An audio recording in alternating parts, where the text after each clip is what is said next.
პირველ თებერვალს საქართველოს ზოგიერთ რეგიონში ძლიერი ქარია მოსალოდნელი პირველი თებერვლიდან ნალექი ძირითადად შეწყდება, თუმცა ჰაერის ტემპერატურა დღევანდელთან შედარებით საშუალოდ 10-15 გრადუსი დაიწევს. თითოეულობის გამო საგზაო დეპარტამენტი გარკვეულ შეზღუდვებს აწესებს ზღვასაშურების გამო გუდაური კობის მიმართულებით ყველა სახის ტრანსპორტისათვის მოძრაობა აკრძალულია.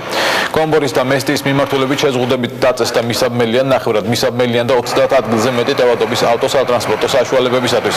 გადაადგილება ამ მიმართულებით სხვა სახის ტრანსპორტისათვის მოცურების საწინააღმდეგო ჯაჭვებით არის დაშვებული.